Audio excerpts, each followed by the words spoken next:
recibí una llamada informándome que mi única hija estaba en la unidad de cuidados intensivos de una isla lejana, luchando por su vida después de una cirugía cerebral de emergencia.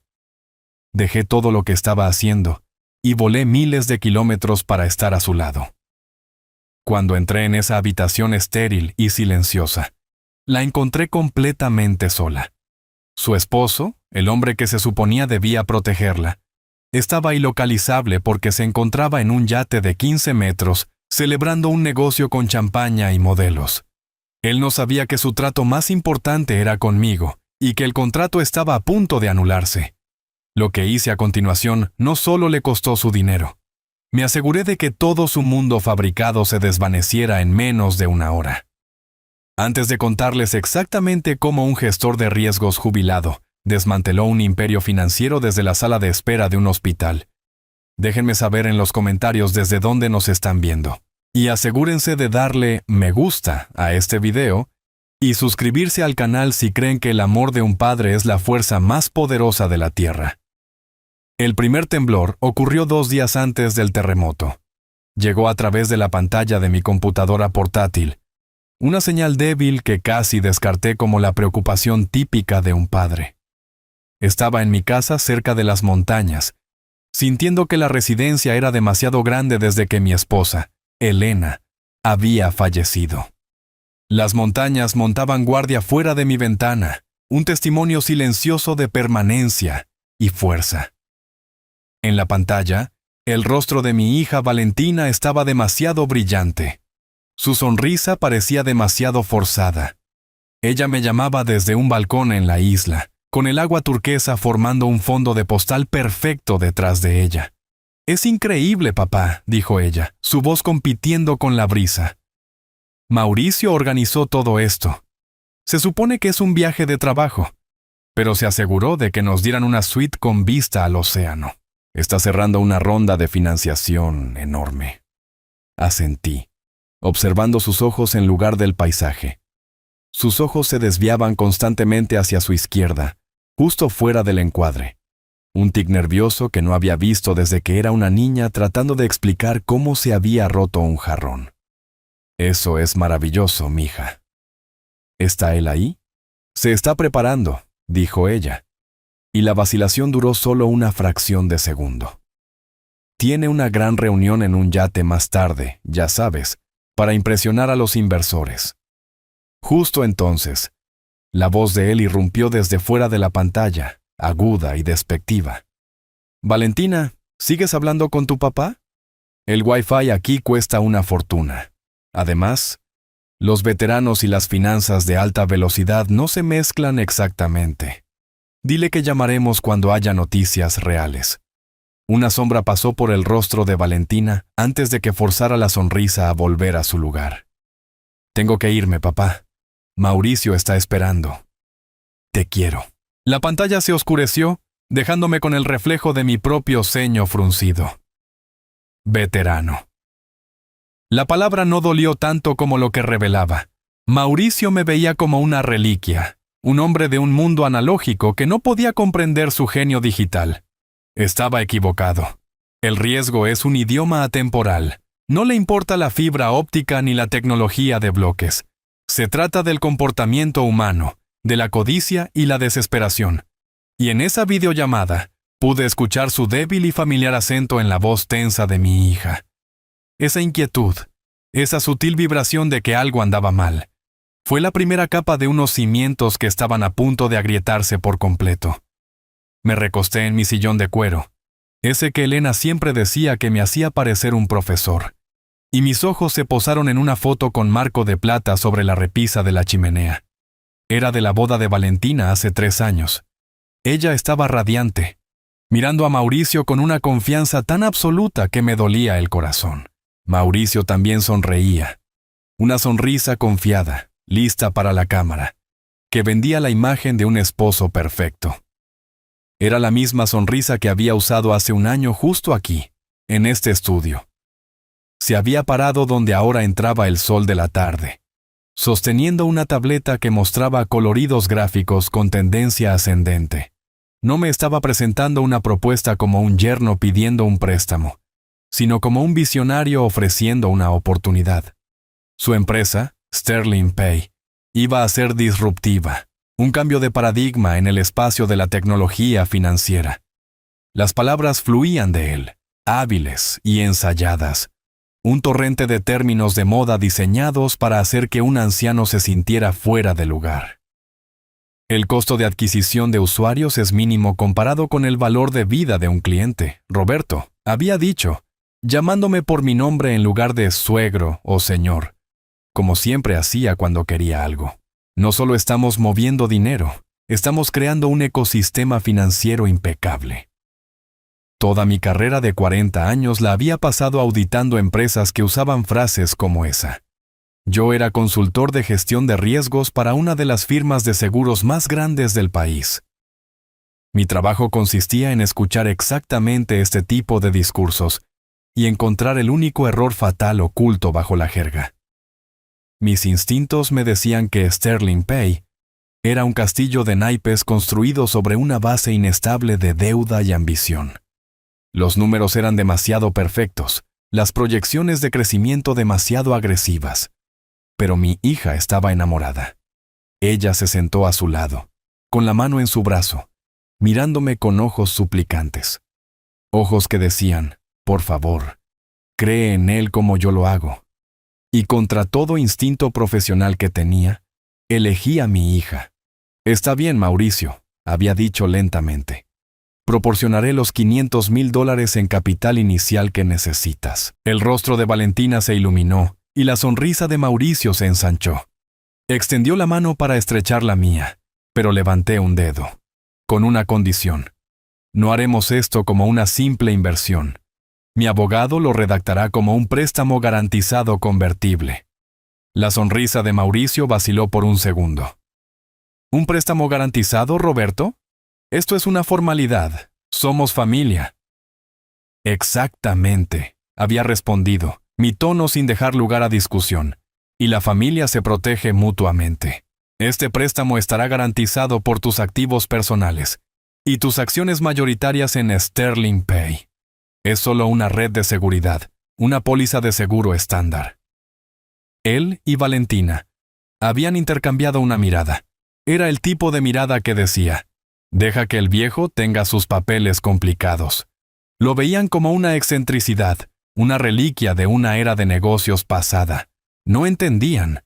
No estaba simplemente escribiendo un cheque. Estaba colocando una trampa. Estaba instalando un cortafuegos. Estaba creando un instrumento legal con la precisión de un bisturí, esperando nunca tener que usarlo. Ese documento archivado en la oficina de mi abogado era la verdadera inversión. Era una inversión en una verdad que rezaba para que nunca tuviera que salir a la luz. En los meses siguientes, las señales de alerta comenzaron a aparecer, pequeñas al principio, luego más frecuentes. Veía las fotos que Valentina publicaba en línea, un auto deportivo alemán nuevo en la entrada de su enorme casa en la zona tecnológica. Un viaje de fin de semana a un exclusivo centro de esquí en un avión privado.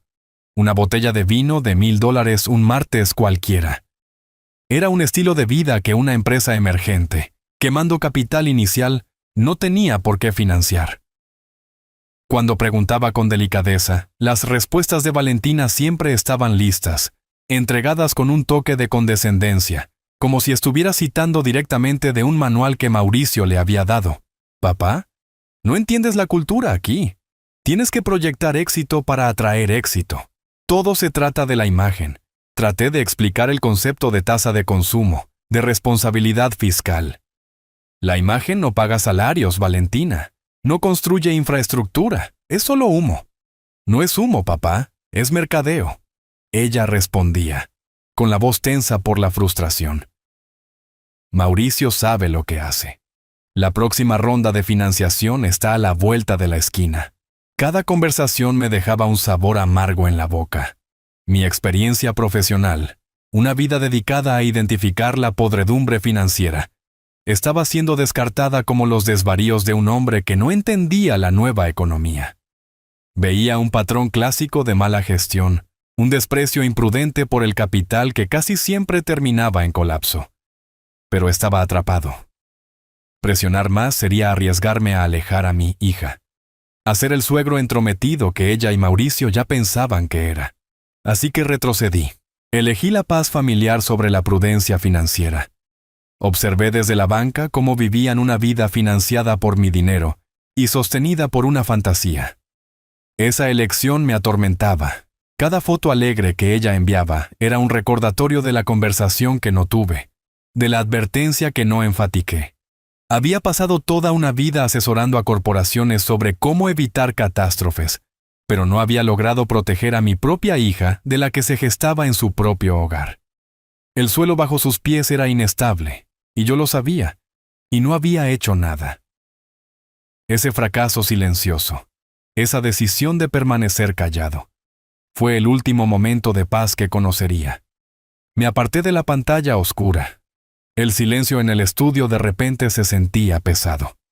Mi mirada se dirigió a la repisa de la chimenea, posándose en la fotografía con marco de plata. Era del día de la boda de Valentina hace 3 años. Ella estaba deslumbrante. Una visión en blanco mirando a Mauricio con una especie de confianza pura y sin reservas que solo una hija puede tener. Y Mauricio. Él estaba sonriendo. Era una sonrisa perfecta. Una sonrisa confiada y lista para la cámara que vendía la imagen de un esposo de cuento de hadas. Era la misma sonrisa que había llevado hace 1 año parado justo aquí en esta habitación, sobre la alfombra persa que mi esposa Elena había elegido décadas atrás. El recuerdo era vívido. Se paró bajo la luz de la tarde, no en un smoking, sino con el uniforme hecho a medida de la industria tecnológica, un suéter de cachemira y pantalones de diseñador. No sostenía la mano de mi hija, sostenía una tableta, su pantalla brillando con coloridos gráficos de tendencia ascendente. No me estaba presentando una propuesta como un yerno buscando ayuda, sino como un visionario otorgando una oportunidad. Su compañía, Sterling Pay, iba a ser disruptiva, un cambio de paradigma en el mundo de la tecnología financiera. Las palabras fluían de él, hábiles y pulidas. Una cascada de términos de moda destinados a abrumar e impresionar. Hablaba de sinergia, escalabilidad y la ventaja de ser el primero en el mercado. Pintaba una imagen de un futuro donde su aplicación estaría en cada teléfono, un ecosistema fluido para una nueva generación. Toda mi carrera de 40 años la había pasado en habitaciones como esta, escuchando a hombres como Mauricio. Como consultor de gestión de riesgos, mi trabajo era ver más allá de la presentación pulida y encontrar las grietas en los cimientos. Mi instinto, perfeccionado por décadas de identificar fraudes y fracasos, me gritaba. Los números en su tableta eran demasiado perfectos. Las proyecciones de crecimiento eran demasiado optimistas. Tenía todas las respuestas correctas, pero nada de la sustancia correcta. Era una narrativa hermosa, pero las matemáticas no cuadraban. Estaba a punto de entregar mi tranquila negativa profesional, cuando miré más allá de él y vi a mi hija. Valentina estaba sentada en el borde del sofá de cuero, con las manos entrelazadas, sus ojos brillando de orgullo. Ella no veía el modelo de negocio defectuoso, veía al hombre brillante que amaba. Toda su postura era una súplica silenciosa, un testimonio de su inquebrantable fe en él. Su mirada decía, «Por favor, papá, por favor cree en él como yo lo hago». En ese momento no era un gestor de riesgos, era un padre. Un padre que quería ver esa luz en los ojos de su hija encendida el mayor tiempo posible. Un padre que no quería ser el viejo anticuado que se interponía en el camino del sueño de su marido. Y así, contra todo instinto que me había servido tan bien durante tanto tiempo, tomé una decisión. «Muy bien, Mauricio». Dije las palabras sintiéndolas extrañas en mi boca. «Proporcionaré los $500,000 en capital inicial que necesitas». El rostro de Valentina estalló en una sonrisa alegre y corrió a abrazarme. La sonrisa profesional de Mauricio se ensanchó, un destello de triunfo en sus ojos. Extendió la mano para estrechar la mía, un gesto para cerrar el trato, pero levanté un dedo, deteniéndolo. Con una condición. No haremos esto como una simple inversión. Mi abogado redactará el acuerdo como un préstamo garantizado convertible. La sonrisa de Mauricio vaciló solo por un segundo. ¿Un préstamo garantizado, Roberto? Esto es solo una formalidad entre familia. Exactamente, respondí con voz firme, sin dejar lugar a negociación. Y la familia se protege mutuamente.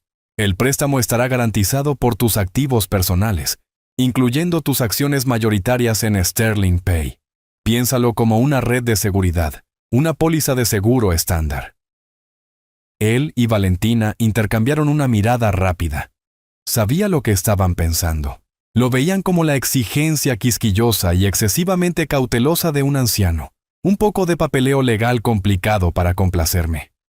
No veían los dientes ocultos dentro de las cláusulas. No entendían que el documento que estaba proponiendo no era solo un contrato. Era un plan de contingencia. Firmaron los papeles una semana después, viendo solo la cifra de $500,000. No prestaron atención a las disposiciones detalladas por incumplimiento, por violación del deber fiduciario, por tergiversación de activos. Vieron un cheque. Yo vi una trampa, un mecanismo cuidadosamente calibrado que permanecería inactivo, a menos que se aplicara un tipo específico de presión. La llamé mi póliza de seguro. Era una inversión no en su empresa, sino en una verdad que rezaba para que nunca tuviera que cobrarse. Los meses que siguieron a la firma de los papeles fueron un goteo lento y constante de señales de alerta. Llamaba a Valentina una vez a la semana y a veces preguntaba sobre el progreso de Sterling Pay. Si Mauricio estaba en la habitación, tomaba el teléfono, su voz retumbando con entusiasmo fabricado. «Estamos al borde de un gran avance, Roberto». Decía las palabras, siempre vagas, siempre prometedoras. El trato está a punto de cerrarse, o las métricas se están disparando. Estamos a punto de explotar. Siempre se trataba del futuro, nunca del presente. Cuando pedía detalles concretos, un vistazo a las finanzas actuales, se reía para restarle importancia. No puedo entrar en detalles, Roberto. Acuerdos de confidencialidad, ya sabes cómo es. Es una fase delicada, yo sí sabía cómo era. Era el lenguaje de un hombre ganando tiempo. Mientras tanto, la evidencia de su estilo de vida era imposible de ignorar. Un flamante Porsche 911, una elegante bala plateada, apareció en su entrada en una foto que Valentina publicó en línea. Luego vino un viaje de fin de semana a un centro de esquí en las montañas, con fotos de ellos riendo en un jacuzzi, con picos nevados detrás de ellos. Vi un nuevo reloj de lujo en su muñeca en una foto, un reloj que costaba más que mi primer auto. Esta no era la existencia cuidadosa y frugal de un fundador de una empresa emergente, tratando de hacer valer cada dólar del capital inicial. Este era el comportamiento de un hombre gastando dinero que no tenía. Finalmente saqué el tema durante una llamada con Valentina, tratando de enmarcarlo como una preocupación amable. «Mija, ese es un auto hermoso, pero un deportivo de ese tipo es un gasto significativo para una empresa que ni siquiera ha lanzado su producto. ¿Está todo bien con las finanzas?» Hubo una pausa, y pude escuchar la actitud defensiva en su voz cuando finalmente respondió. «Papá, simplemente no entiendes cómo funciona el mundo de las empresas emergentes. Es diferente ahora». Sonaba como si estuviera recitando una línea que había practicado. Tienes que proyectar éxito para atraer éxito. Todo se trata de la imagen. Cuando los inversores ven a Mauricio conduciendo un deportivo de lujo, no ven un gasto, ven a un ganador. Ven a alguien por quien quieren apostar. Sentí un nudo frío apretarse en mi estómago. Valentina. Pasé 40 años evaluando empresas. La imagen no paga salarios, no construye infraestructura, es solo humo. Los números tienen que cuadrar eventualmente. Y lo harán, dijo ella, con la voz aguda por la irritación. Mauricio sabe lo que hace. Tienes que confiar en él, tienes que confiar en mí. Y eso fue todo. Esa fue la elección que puso ante mí.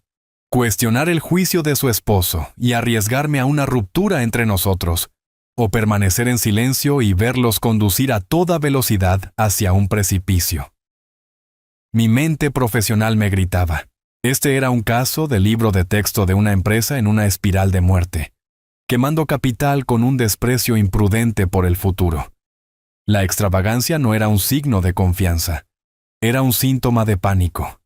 Pero mi corazón de padre contaba una historia diferente. Veía a una hija ferozmente leal, que había puesto todas sus esperanzas y sueños en este hombre. Atacarlo sería atacarla a ella. Me convertiría en el villano de su historia, el suegro entrometido y desconectado que estaba celoso del éxito de su yerno. Ya había perdido a mi esposa. No podía soportar la idea de crear un silencio entre mí y mi única hija. Así que tomé una decisión. Elegí la paz sobre la prudencia. Está bien, mija, dije las palabras con sabor a ceniza en mi boca.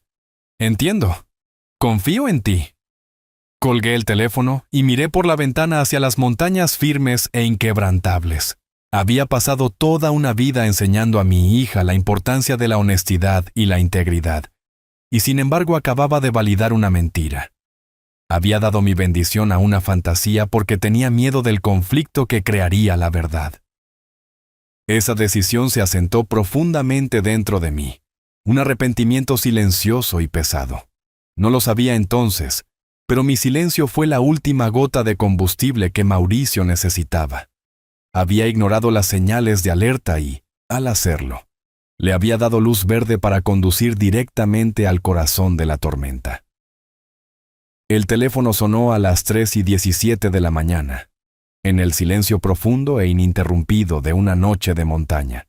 El sonido fue un acto de violencia. No era el timbre suave que había configurado para la familia, sino un chillido digital áspero reservado para números desconocidos. Me di la vuelta, con el corazón ya latiendo con fuerza, y entrecerré los ojos ante la pantalla. El código de área era de la isla. Por un breve momento irracional pensé que era Valentina llamando para disculparse por la tensa videollamada anterior, pero esta era una llamada desde un lugar mucho más allá de un simple malentendido. Contesté con la voz espesa por el sueño. «¿Hola? ¿Es este el señor Roberto?» La voz al otro lado era joven, femenina y deshilachada por el pánico. Se estaba rompiendo bajo una presión para la que no estaba hecha. «Soy yo. ¿Quién es?» «Mi nombre es Lucía. Soy colega de Valentina. Estamos trabajando en el proyecto arquitectónico aquí en la ciudad». Ella tomó una respiración temblorosa y las palabras salieron en tropel. «Señor Roberto, ha habido un incidente. Estábamos en una cena con clientes y Valentina, ella simplemente colapsó. Vino una ambulancia. Los médicos dijeron que es un aneurisma cerebral. Está en cirugía de emergencia en este momento en el hospital central». El mundo se inclinó. Las 4 paredes de mi habitación parecieron alejarse, el suelo cayendo bajo mis pies. Una ola de náusea fría y aterradora me invadió. Mi hija, mi Valentina, en cirugía. Las palabras no computaban, eran solo sonidos, sin sentido y crueles. Un hombre diferente podría haber dejado caer el teléfono. Un hombre diferente podría haber gritado o maldecido, o suplicado a un Dios en el que no creía. Mi entrenamiento, la disciplina de toda mi vida, no permitían eso.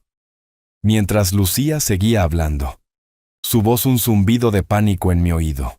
Un interruptor se activó en mi mente. La parte de mí que era un padre aterrorizado retrocedió, encerrada detrás de una gruesa puerta de acero. La parte de mí que había pasado 40 años gestionando riesgos catastróficos tomó el control. Era una parte fría, eficiente y lógica de mí. No sentía pánico. Evaluaba datos e iniciaba protocolos. Mi mano izquierda sostenía el teléfono en mi oreja, firme como una roca. Con mi mano derecha, me estiré, abrí la computadora portátil en mi mesa de noche y la encendí. La pantalla bañó la habitación oscura con una luz azul y fría. Y he estado tratando de llamar a su esposo. Lucía estaba diciendo, su voz quebrándose. He llamado a Mauricio una docena de veces, pero su teléfono va directo al correo de voz. El hospital necesita a un familiar y encontré su número en los contactos de emergencia de Valentina. Mis dedos ya volaban sobre el teclado. Aerolínea. Vuelos de ida. De la ciudad a la isla. El primero disponible. Mi mente procesó sus palabras como solo otro dato en la ecuación. Variable, yerno y localizable. Implicación: soy el único punto de contacto. Acción requerida, presencia física inmediata. Lucía. Dije con mi propia voz sonando extrañamente calmada, distante, como si perteneciera a otra persona. Hiciste lo correcto. Dime el nombre del cirujano si lo tienes. El doctor Vargas, dijo ella sorbiendo. Es el jefe de neurocirugía. Dijeron que es el mejor. Vuelo de las 7:15 de la mañana. Llega a las 11:30, hora local. Hice clic en confirmar compra. La información de mi tarjeta de crédito, ya guardada. El correo de confirmación apareció en la pantalla casi al instante. Está bien, Lucía. Tengo un vuelo en 4 horas. Estaré allí para la hora del almuerzo. Necesito que hagas una cosa por mí. Ve a la sala de espera quirúrgica, busca una enfermera y diles que su padre está en camino. Y que he dado mi consentimiento para todos y cada uno de los procedimientos necesarios. ¿Entiendes? Sí. Sí, por supuesto, señor Roberto. Hubo una ola de alivio en su voz. Un adulto estaba a cargo ahora. Terminé la llamada y coloqué el teléfono suavemente de nuevo en la mesa de noche. La casa estaba en silencio una vez más. Pero era un silencio diferente ahora. Era el silencio de un centro de mando que acaba de recibir su misión. El miedo todavía estaba allí, una bestia rugiente detrás de esa puerta de acero en mi mente. Pero ya no tenía el control. En este momento era solo combustible. Me levanté y comencé a empacar. No había tiempo para el dolor. Solo había tiempo para la acción. El avión era un tubo sellado de aire reciclado, y miseria silenciosa precipitándose a través de un cielo negro y sin estrellas.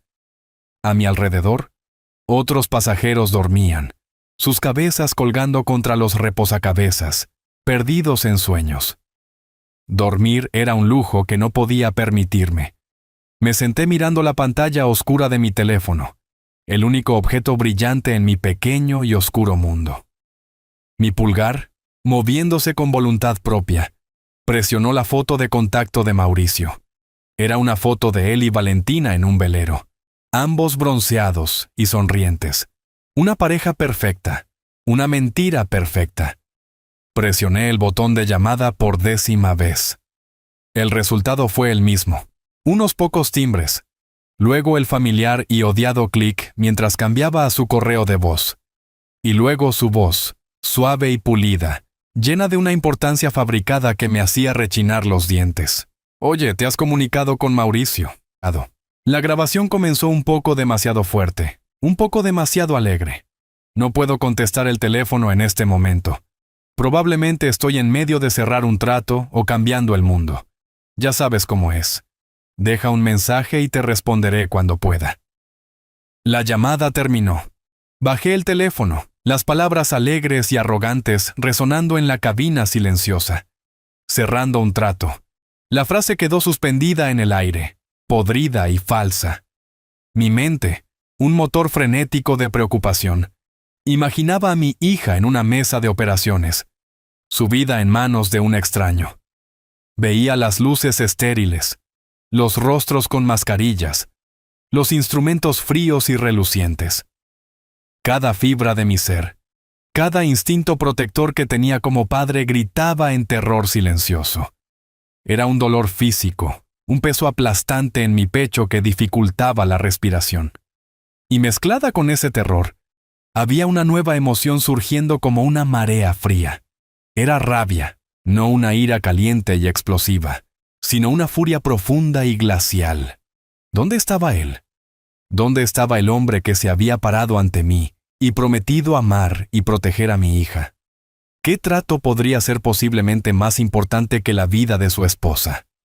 Un verdadero profesional, un hombre verdaderamente al borde de un gran éxito, nunca es ilocalizable. Tiene asistentes, tiene contingencias. Su teléfono es una línea de vida, no un accesorio. El mensaje de Mauricio no era la señal de un ejecutivo ocupado. Era la señal de un hombre interpretando el papel de uno. Miré por la pequeña y gruesa ventana hacia la oscuridad infinita. Las señales de alerta que había ignorado durante meses ya no eran solo banderas. Eran sirenas aullando en mi memoria.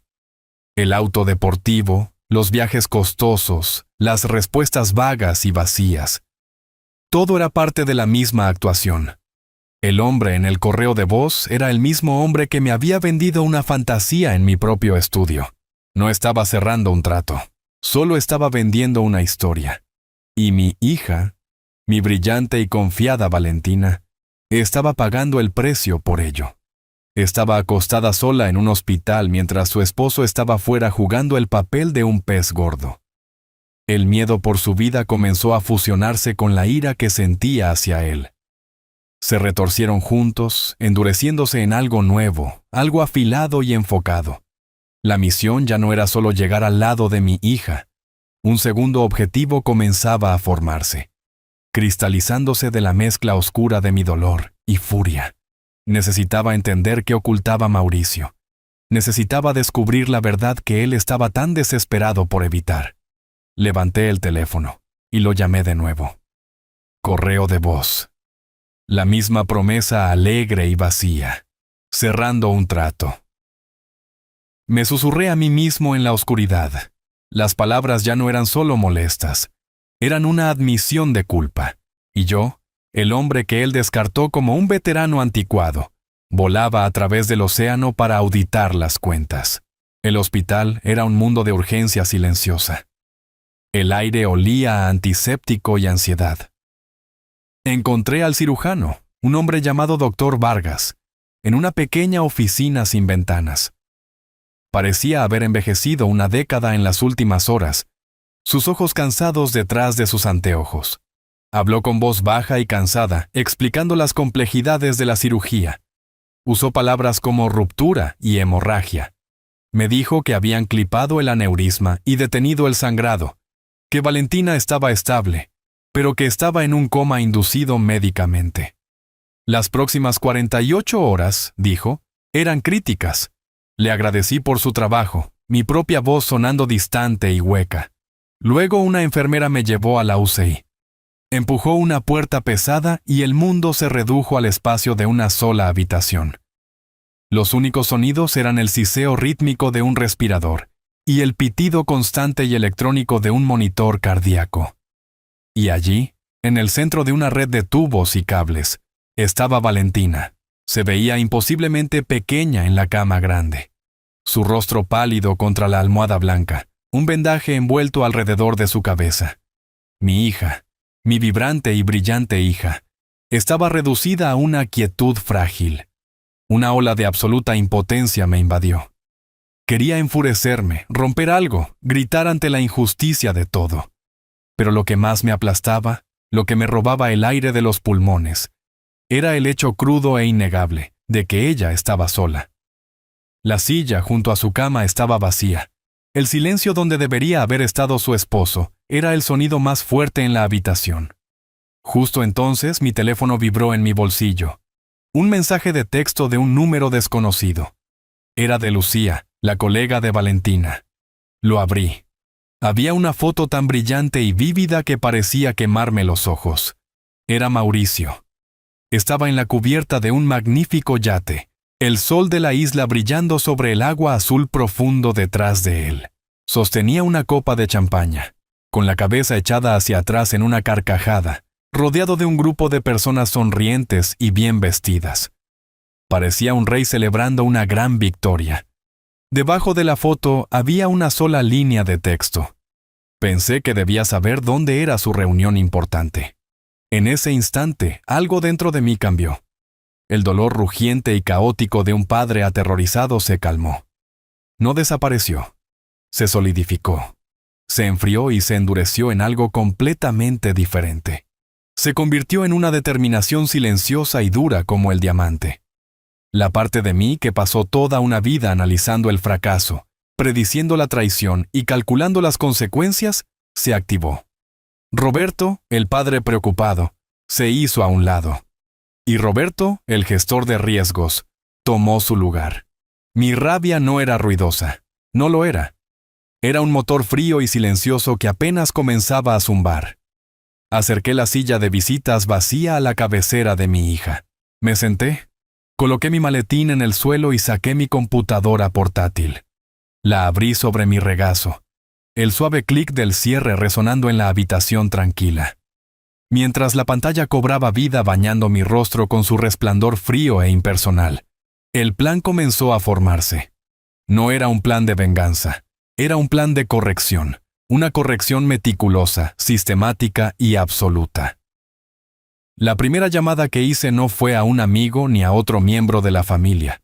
No había nadie más a quien llamar para pedir consuelo. Solo había una persona a quien llamar para la acción. Miré el reloj de mi teléfono. Era casi la 1 de la tarde en la isla, lo que significaba que eran las 5 de la tarde en casa. Mi abogado, Fernando, todavía estaría en su oficina. Marqué su número privado. Contestó al segundo timbre, su voz tranquila y familiar. «Roberto», dijo. Lamenté mucho escucharlo de Valentina. Mi asistente vio la reserva del vuelo. Estaba a punto de llamar. «Lo que necesites». No hubo tiempo para reconocer la simpatía. Las emociones eran un lujo, una moneda que no podía permitirme gastar. «Fernando», dije con mi voz tan plana y fría como una lámina de acero. «Activa el archivo de Mauricio. Quiero todo listo en 12 horas». Hubo una breve pausa al otro lado de la línea, pero no fue una pausa de vacilación. Fue el silencio de una mente profesional cambiando de marcha, accediendo a una parte bloqueada de su memoria. «Entendido, Roberto», ajustó su tono ahora todo negocios. «Estoy abriendo la unidad encriptada ahora. Estaré en guardia toda la noche». Colgué. El archivo de Mauricio. Era un nombre que esperaba no tener que volver a pronunciar. No pasas 40 años como gestor de riesgos, analizando los peores escenarios para corporaciones de miles de millones de dólares, sin aplicar los mismos principios a tu propia vida. Cuando le di a Mauricio ese préstamo de $500,000, no solo le di mi dinero. Abrí un expediente. Fue un instinto, un hábito profesional que no podía apagar. Durante las semanas siguientes a la firma del trato, había utilizado mis viejos contactos en las industrias de crédito e inteligencia corporativa para compilar silenciosamente una imagen completa de Mauricio. No fue malicioso. Fue solo la debida diligencia. El expediente contenía su historial crediticio completo, una verificación de antecedentes y copias de los estados financieros iniciales que me había mostrado. Era una evaluación de riesgo confidencial e integral de mi propio yerno. Era mi póliza de seguro guardada en un servidor seguro, un testimonio silencioso de una duda que me había negado a admitir incluso ante mí mismo. Había rezado para que no hiciera más que acumular polvo digital. Ahora era todo mi arsenal. Mi computadora portátil estaba conectada al Wi-Fi del hospital, y el rostro de Fernando pronto apareció en mi pantalla a través de una videollamada segura. Estaba en su familiar oficina con paneles de madera, una fortaleza de libros de leyes y orden silencioso. Yo estaba en una zona de espera de la UCI fría y estéril. El pitido rítmico del monitor cardíaco de mi hija. Un metrónomo sombrío y constante. En el fondo, éramos dos viejos soldados separados por un océano preparándonos para una batalla. «Te estoy enviando los informes trimestrales que Mauricio me envió por correo electrónico el mes pasado», dije con voz baja. Afirmó que mostraban un crecimiento constante. En ese momento, no quise mirar demasiado de cerca. «Están llegando ahora», dijo Fernando, sus ojos moviéndose a otra pantalla. «Bien, los tengo abiertos. Página 3. Flujo de caja».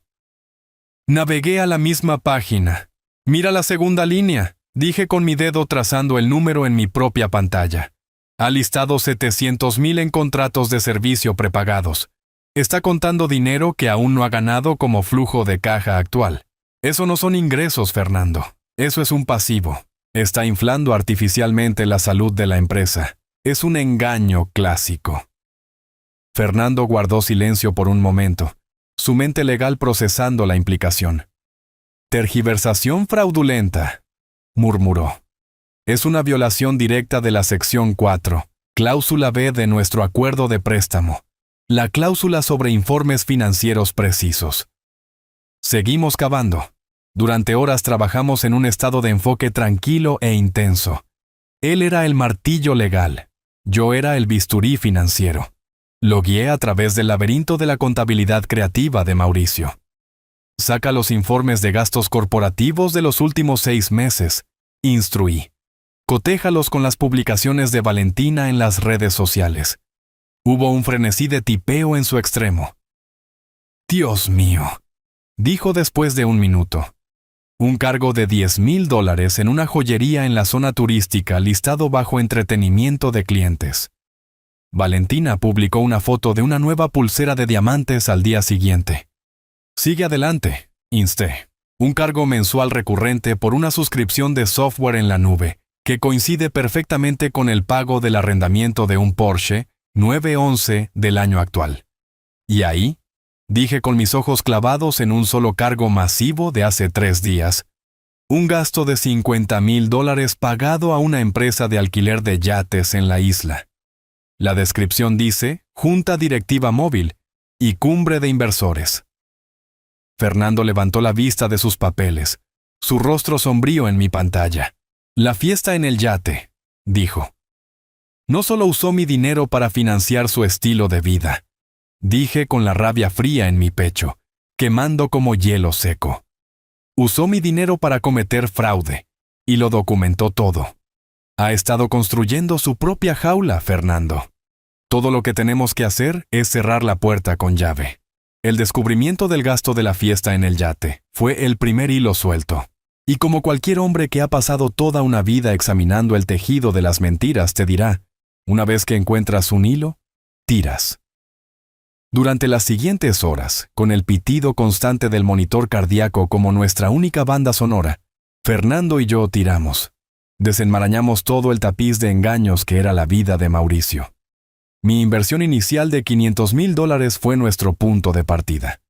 Desde su oficina, Fernando accedió a los estados de cuenta bancarios corporativos de Sterling Pay, que nuestro acuerdo de préstamo nos daba derecho a auditar.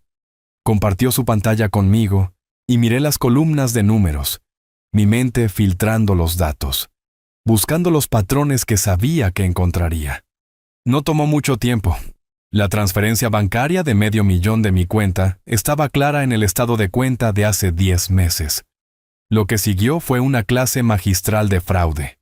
No había pagos significativos a empresas de desarrollo de software. No había gastos importantes para infraestructura de servidores o ciberseguridad. La nómina era risiblemente pequeña, consistiendo en Mauricio y un puñado de asistentes junior. El dinero no se había utilizado para construir una empresa. Se había utilizado para financiar una fantasía. «¿Fernando?», dije con voz baja y uniforme. «Mira la transferencia 2 días después de mi inversión. $30,000 pagados directamente a American Express». Hubo un crujido de papeles en su extremo. «Estoy mirando el informe de crédito personal de Mauricio del expediente ahora», dijo Fernando. «Esos $30,000 coinciden exactamente con el saldo pendiente que tenía en su tarjeta platino en ese momento. Pagó su deuda personal. Y así fue.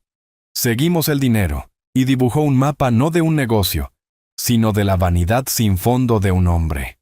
$20,000 transferidos a un concesionario en Palo Alto, un pago inicial para el Porsche. $70,000 en transferencias a una agencia de viajes especializada en vacaciones de lujo. Estaba usando la cuenta corporativa como su alcancía personal, disfrazando sus compras compulsivas y viajes lujosos como gastos comerciales. Mi dinero, el dinero destinado a asegurar el futuro de mi hija. Había pagado sus trajes de diseñador y hoteles de 5 estrellas. Cuanto más cavábamos, más comenzaba a formarse una pregunta horrible. Si el dinero no iba a la empresa, ¿qué era exactamente Sterling Pay? Fernando usó su acceso legal para buscar patentes, marcas registradas de software propietario o presentaciones técnicas asociadas con la empresa. La búsqueda no arrojó resultados. No había nada.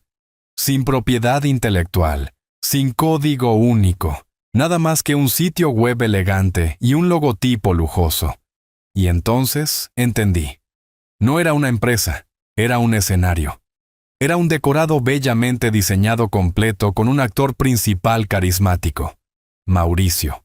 La interfaz de usuario que me había mostrado en su tableta no era más que una serie de imágenes de maqueta, un disfraz digital. No había motor detrás, no había producto. Era un esquema Ponzi moderno. Estaba usando mi inversión para crear la ilusión de un negocio próspero y exitoso, todo para atraer a la siguiente ronda de inversores más grandes. Su dinero tampoco habría ido a construir un producto. Habría ido a pagar un estilo de vida aún más lujoso, para financiar una actuación aún más convincente. Fue entonces cuando la verdadera naturaleza del viaje a la isla se volvió clara. No estaba celebrando un éxito. Estaba escenificando su actuación más desesperada hasta el momento. La empresa se había quedado sin dinero. Mis 500,000 se habían ido. Estaba al borde de ser expuesto como un fraude. La fiesta en el yate, la champaña, la risa confiada en esa fotografía. Todo era una apuesta de último recurso. Era un animal acorralado montando un último espectáculo para atraer nuevas presas antes de que las trampas se cerraran a su alrededor. Estaba tan consumido por su propia supervivencia, tan desesperado por mantener la mentira, que su esposa, yaciendo rota en una cama de hospital a solo unos kilómetros de distancia, se había convertido en una distracción inconveniente. Cerré los ojos por un momento, la verdad completa y fea asentándose sobre mí. No solo había sido un mal esposo, era un parásito. Se había adherido a mi hija, a su confianza, a mi dinero, y había estado drenando lentamente la vida de ambos. Miré a Valentina, su pecho subiendo y bajando en un ritmo constante establecido por una máquina. Ella estaba en una lucha por su vida, y el hombre que se suponía debía ser su protector era la misma enfermedad que amenazaba con consumirlo todo. Tenía el diagnóstico ahora, y sabía con una certeza fría y absoluta que la única cura era extirparlo. Completamente. Las horas de análisis habían terminado. La búsqueda frenética de pruebas había concluido. Ahora venía el trabajo silencioso y metódico de forjar armas. En mi pantalla vi el cursor de Fernando moverse a través de documentos legales, con una vida de práctica y eficiencia. Había una satisfacción sombría en ello, como ver a un maestro artesano afilar un conjunto de cuchillas perfectamente equilibradas. Esta no iba a ser una demanda emocional desordenada que se arrastraría durante años, agotando nuestros recursos y reabriendo heridas. Eso es lo que Mauricio esperaría. Eso es lo que haría un hombre menor. Nuestro enfoque era diferente. Iba a ser un ataque rápido, quirúrgico y silencioso. Fernando había terminado el primer documento. Era un aviso formal de incumplimiento de préstamo y aceleración de pago. No era una solicitud, era una declaración. En un lenguaje simple y brutal, citaba las cláusulas específicas de nuestro acuerdo que Mauricio había violado: la tergiversación fraudulenta de las finanzas de la empresa, la apropiación de fondos corporativos para uso personal. Y debido a estas violaciones, declaraba que la totalidad de los $500,000 más, los intereses vencían y eran pagaderos de inmediato. Era una sola hoja de papel que funcionaba como una guillotina financiera. Mauricio había construido el dispositivo él mismo cuando firmó el contrato. Nosotros simplemente estábamos tirando de la palanca. El segundo documento era la solicitud de un gravamen y embargo de activos. Esta era la jaula. Debido a que el préstamo estaba garantizado, este documento nos daba el derecho legal de pedirle a un tribunal que congelara inmediatamente cada activo que Mauricio había listado tontamente como garantía. Sus acciones mayoritarias en el cascarón vacío que era Sterling Pay, el Porsche que tan orgullosamente exhibía como un trofeo de su supuesto éxito. La cuenta de corretaje que usaba para jugar en el mercado. Con la presentación de este papel, su mundo financiero quedaría congelado al instante, cada ruta de escape sellada. Estaría atrapado dentro del edificio en llamas de sus propias mentiras sin salida. Finalmente, Fernando redactó la tercera y quizás más elegante arma. Era un memorando anónimo, un resumen de 2 páginas del verdadero estado financiero de Sterling Pay, despojado de toda emoción y cargado de hechos verificables. Detallaba los ingresos inflados, los pasivos ocultos y el mal uso del capital de los inversores. Era un documento diseñado no para un juez, sino para los mismos inversores que Mauricio estaba tratando de atraer en ese yate. Se enviaría desde una dirección de correo electrónico segura e indetectable. No lo destruiría legalmente, pero aniquilaría su reputación. Aseguraría que el nombre Mauricio fuera tóxico en cualquier círculo de inversión por el resto de su vida. Cuando el último documento fue finalizado y guardado como un PDF seguro listo para ser desplegado a mi orden, un silencio cayó entre nosotros. El único sonido era el pitido rítmico y constante del monitor cardíaco de Valentina. Desvié mi mirada de la luz fría de la pantalla de la computadora portátil a la forma cálida e inmóvil de mi hija en la cama a mi lado. Los tubos y cables parecieron desvanecerse, y todo lo que podía ver era a la niña que solía quedarse dormida con la cabeza en mi pecho. Un instinto feroz y protector, más antiguo y poderoso que cualquier contrato legal, surgió a través de mí. Me incliné más cerca del micrófono de mi computadora portátil. No va a obtener ni un centavo de ella, Fernando, dije. Mi voz apenas un susurro, pero más dura que la piedra. Ni de su dinero, ni de su seguro. Nada. Entiendo, Roberto, respondió Fernando suavemente. No lo hará. La trampa estaba puesta. Las armas estaban cargadas. Todas las piezas intrincadas del plan estaban en su lugar esperando una sola orden. Cerré la computadora portátil. La pantalla se oscureció y comenzó la espera.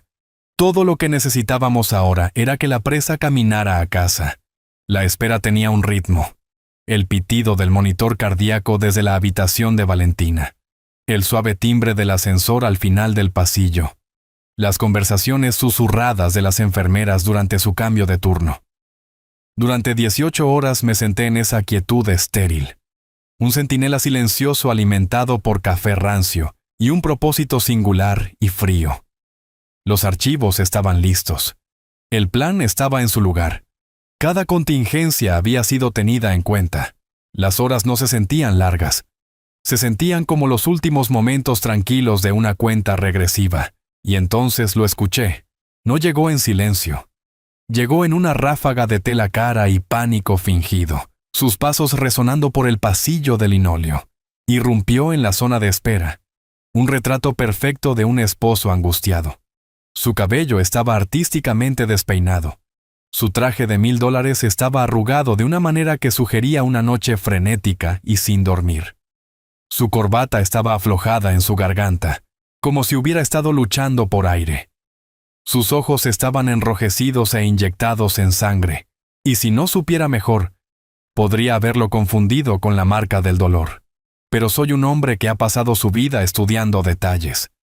Podía oler el leve aroma agrio de la champaña rancia en él.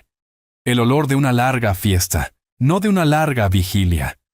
Su agotamiento era real, pero era el agotamiento de un actor saliendo de un escenario muy largo, no de un esposo preocupado por su esposa. Corrió hacia la estación de enfermeras, su voz fuerte y llena de una angustia teatral destinada a que todos la escucharan. «Mi esposa», anunció, su voz quebrándose a la señal. «Valentina». Acabo de recibir los mensajes. Estaba en una reunión ineludible. ¿Está ella? ¿Está bien? Necesito verla. Por favor. Una enfermera lo señaló hacia mí, hacia la pequeña sala de espera familiar justo afuera de la habitación de la UCI de Valentina. Se giró, ya componiendo su rostro en una máscara de dolor para su próxima audiencia.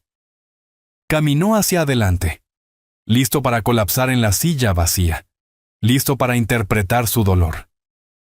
Y entonces me vio. No me moví, no hablé.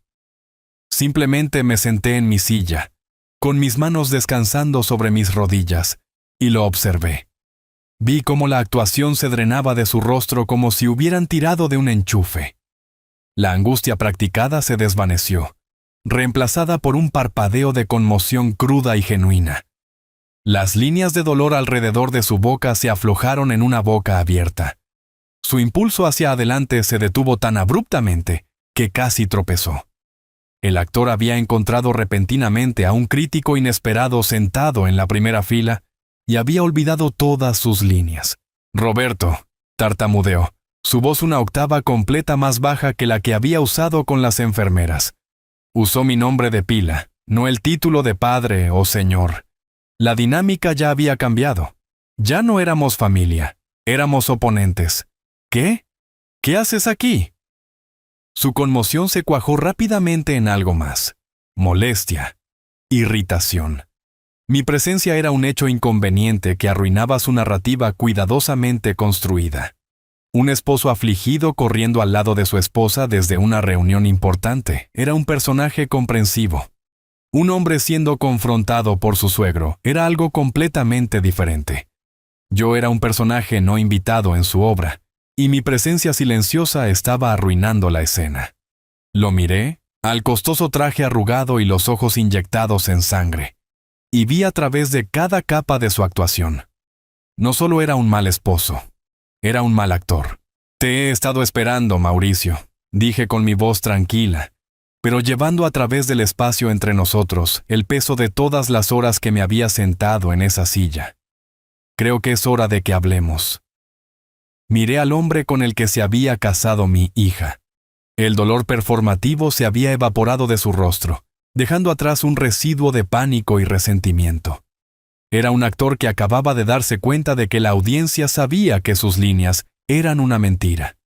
No levanté la voz. No había necesidad. La quietud en la sala de espera de la UCI era una cámara de presión, y cada palabra hablada tenía un peso inmenso. «Mauricio», dije con voz baja y uniforme, «necesitamos hablar». ¿En una habitación privada? No fue una solicitud. Él entendió eso. Miró hacia la habitación de Valentina, tal vez esperando usarla como escudo o excusa, pero no vio ninguna ventaja allí. Dio un breve asentimiento espasmódico. Me levanté y guié el camino por el pasillo. Nuestros pasos eran el único sonido, un latido rítmico y severo sobre el linóleo pulido.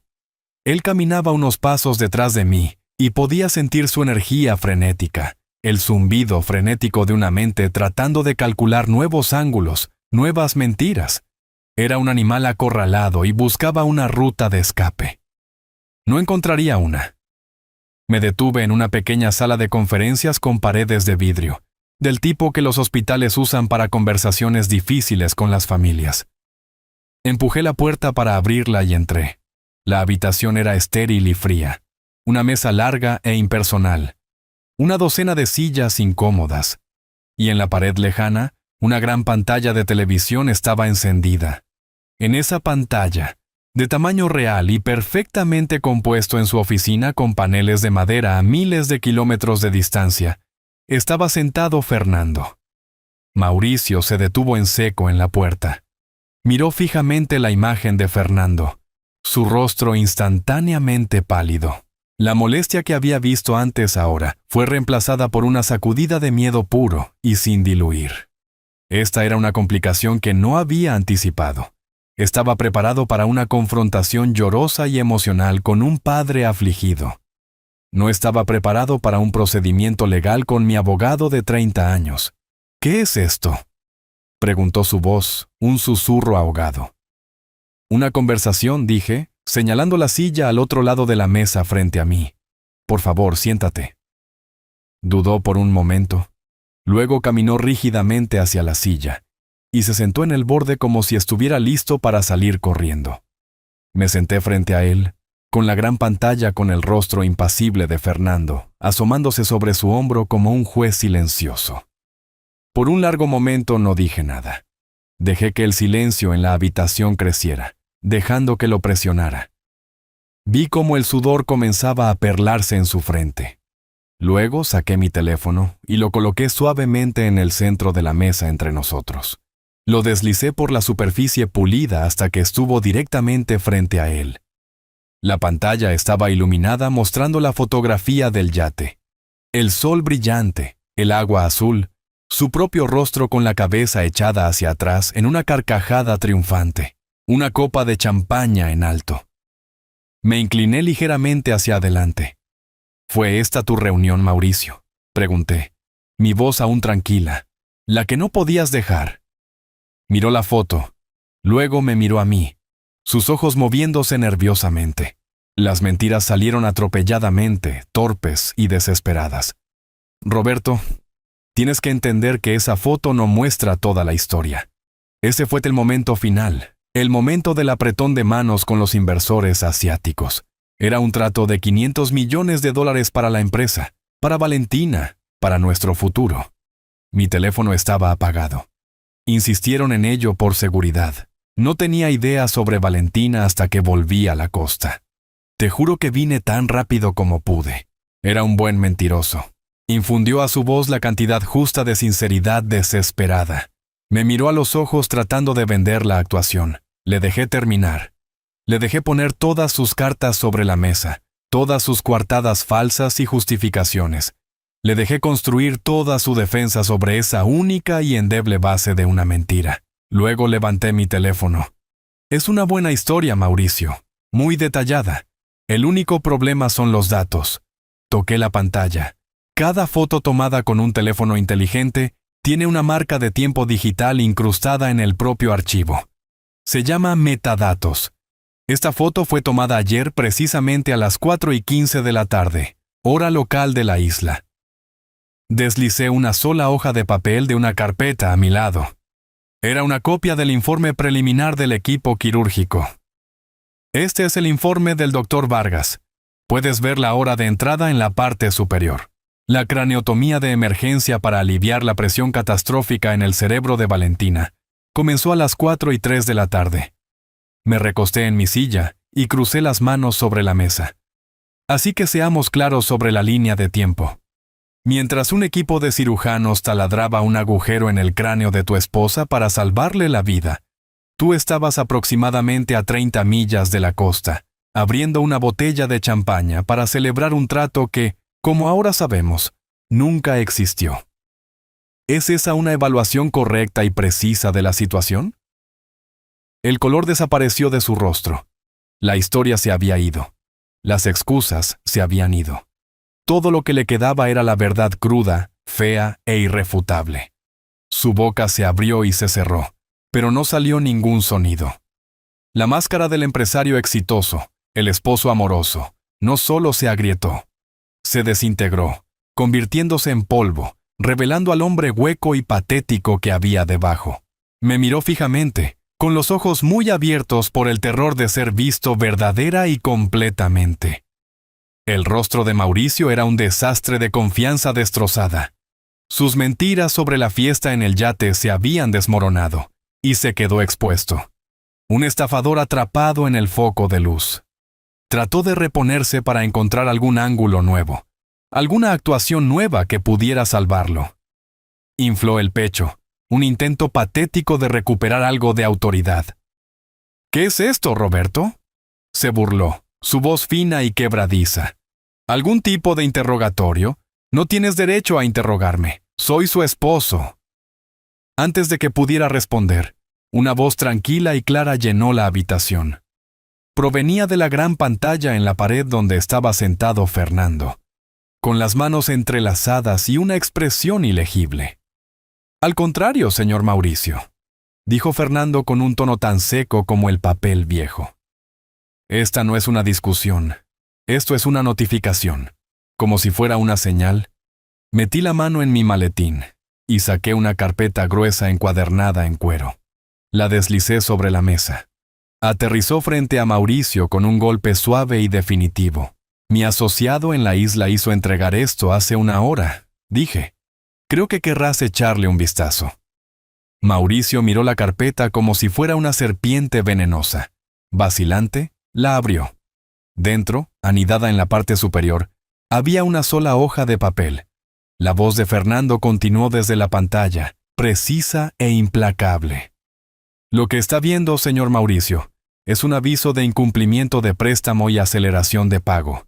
Hace 10 meses, el señor Roberto le proporcionó $500,000. Usted se ha referido repetidamente a esto como una inversión. No lo fue. Fue un préstamo garantizado convertible, cuyos términos usted firmó y aceptó. Los ojos de Mauricio escanearon la página, su respiración volviéndose superficial. Como acabamos de establecer, continuó Fernando, y como hemos documentado con los propios informes de gastos de su empresa, usted ha violado múltiples cláusulas de ese acuerdo. Específicamente, la sección 4, con respecto a la representación precisa y veraz de las finanzas de la empresa, y la sección 5, con respecto al uso del capital prestado para su propósito comercial previsto, no para el pago de deudas personales y la financiación de entretenimiento personal lujoso. Mauricio levantó la vista, su rostro una máscara de confusión. ¿Qué? ¿Qué significa esto? Significa, dijo Fernando, sin pizca de simpatía, que debido a estos incumplimientos, el prestamista, el señor Roberto, está ejerciendo su derecho a acelerar el préstamo. El monto total más los intereses acumulados vencen y son pagaderos, con efecto inmediato. Mauricio soltó una risa corta e incrédula. Eso es una locura. No tengo esa cantidad de efectivo. La empresa no lo tiene.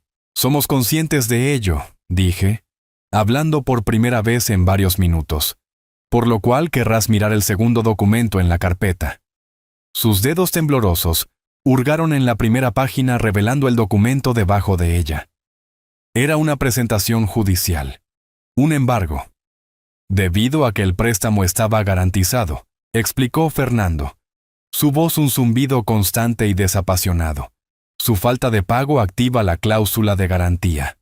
A partir de esta mañana, hemos presentado un gravamen contra todos los activos enumerados en ese acuerdo. Eso incluye su participación mayoritaria del 70% en Sterling Pay. Incluye el Porsche 911 del año actual registrado a su nombre. E incluye el contenido completo de su cuenta de corretaje. Todo está ahora congelado. Y todo es ahora propiedad legal del señor Roberto, para ser liquidado y cubrir la deuda. La realidad de las palabras comenzó a hundirse. Vi cómo la mente de Mauricio trataba de procesar la información. Su empresa, su auto, sus acciones, desaparecidos. En el espacio de una sola oración, todo su patrimonio neto se había reducido a cero. Estaba personalmente arruinado financieramente. Pero no había terminado. Y luego está el asunto de tu reputación profesional. Mauricio, dije, inclinándome hacia adelante. ¿Lo poco que queda de ella? Me miró, con los ojos huecos. Hace aproximadamente una hora, continué. Justo antes de que nos honraras con tu presencia, la oficina de Fernando envió un memorando anónimo pero completamente detallado a la Comisión de Bolsa y Valores. También se envió a las direcciones de correo electrónico privadas de cada inversor potencial que estabas entreteniendo en ese yate.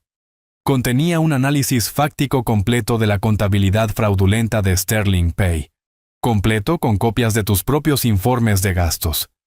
Buscó a tientas su teléfono, su pulgar deslizando frenéticamente la pantalla. Podía ver las notificaciones inundando el dispositivo, una cascada de pánico.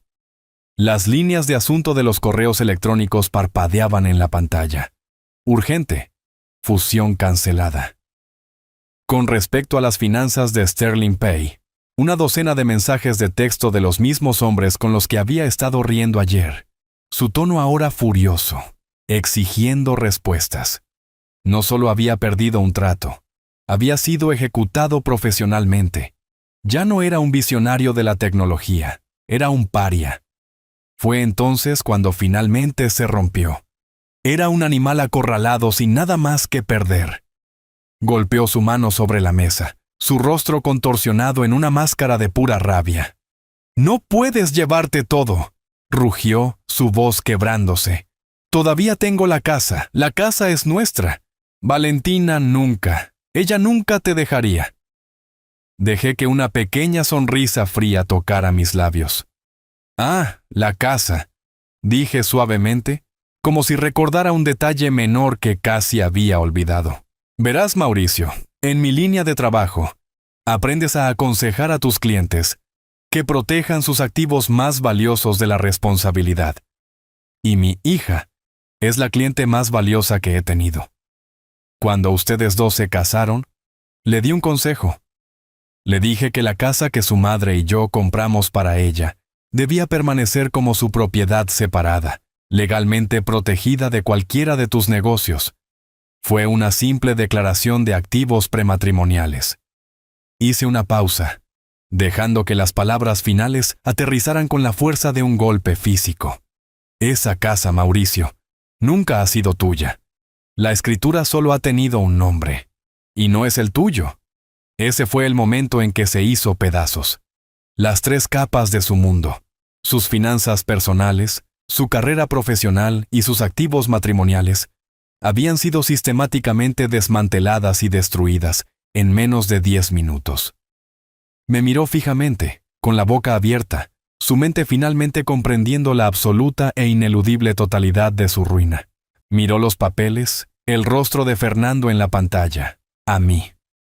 No había escapatoria, no había a nadie a quien estafar, no había nada.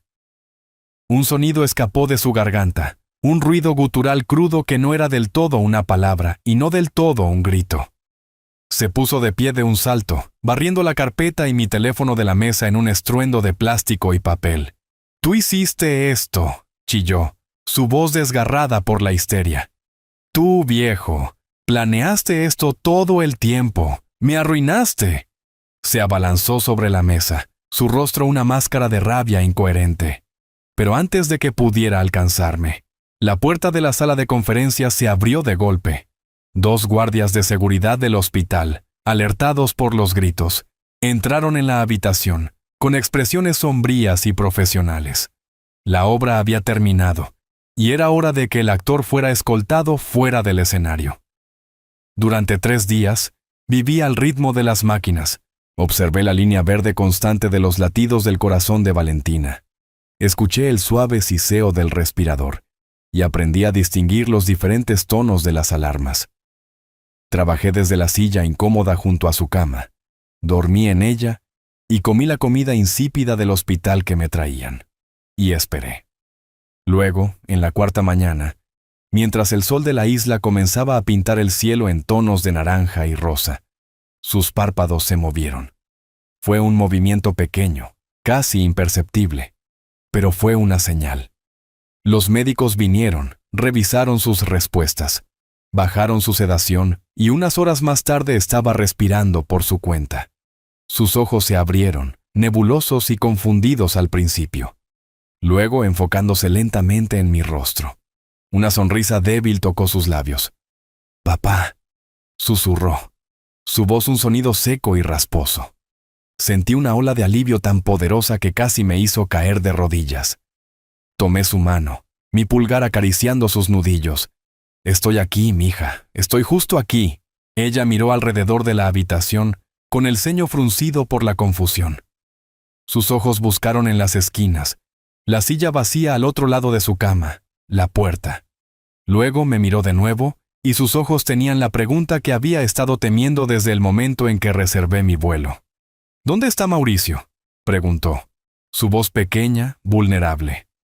«¿Está él? ¿Está bien?». Había ensayado este momento en mi mente 100 veces. Había considerado todos los enfoques posibles. Podía mentir, decirle que estaba en camino, que estaba ocupado con negocios, cualquier cosa para ahorrarle este dolor en su estado más frágil. Pero una mentira es solo una deuda con la verdad, y el interés que acumula es siempre devastador. Mi hija era una mujer fuerte, a la que le habían hecho creer que era débil. El regalo más grande que podía darle ahora no era consuelo, sino claridad. El único camino hacia la verdadera curación es a través del paisaje frío y duro de la verdad. Acerqué mi silla, sin soltar nunca su mano. «Valentina». Comencé con mi voz lo más suave que pude. «Estás a salvo ahora. Vas a estar bien. Pero necesitamos tener una conversación difícil sobre Mauricio». Le conté todo. No usé un tono enojado o acusatorio. Simplemente expuse los hechos uno por uno como piedras en un camino. Le conté sobre las 18 horas que estuvo ilocalizable. Le conté sobre su llegada, su actuación y las mentiras que dijo. Y cuando me miró con incredulidad nublando sus ojos, supe que tenía que mostrárselo. «No hago esto para lastimarte», dije suavemente, mientras levantaba mi teléfono. Lo hago porque mereces saber la verdad. La necesitas para sanar. Le mostré la foto, el yate, la champaña, el rostro triunfante y risueño de su esposo, con la marca de tiempo del momento exacto en que ella luchaba por su vida en una mesa de operaciones. Miró fijamente la imagen, su respiración atascada en su garganta. Una sola lágrima trazó un camino por su sien y hacia su cabello. No, susurró. Debe haber una razón. La hay, dije, y luego le conté sobre la empresa. Expliqué el esquema Ponzi, el dinero robado, la red de mentiras que había construido alrededor de ambos. No le mostré las hojas de cálculo ni los documentos legales, todavía no. Solo le di la verdad en su forma más simple. Su vida con él había sido una actuación financiada por mi dinero y su confianza. La negación en sus ojos se desmoronó, reemplazada por una ola de comprensión, tan dolorosa que fue como un golpe físico. Las lágrimas comenzaron a caer libremente ahora, silenciosas al principio, luego convirtiéndose en sollozos profundos que sacudían el alma. Lloraba por el hombre que pensaba que amaba. Lloraba por la traición. Pero mientras sostenía su mano y escuchaba, me di cuenta de que estaba llorando por algo más. Estaba llorando por ella misma. ¿Cómo pude haber sido tan ciega?, dijo entre sollozos.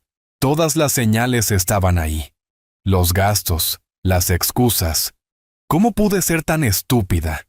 No fuiste estúpida, dije firmemente, mi agarre en su mano apretándose. Fuiste confiada, fuiste leal, lo amabas. Él explotó esas cosas. Ese es su fracaso, Valentina, no el tuyo. Ella lloró durante mucho tiempo. Yo solo me senté con ella, una presencia tranquila y sólida en los restos de su vieja vida.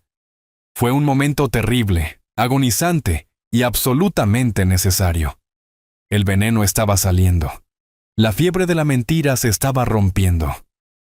La herida tanto tiempo oculta finalmente se abrió al aire limpio y antiséptico de la realidad.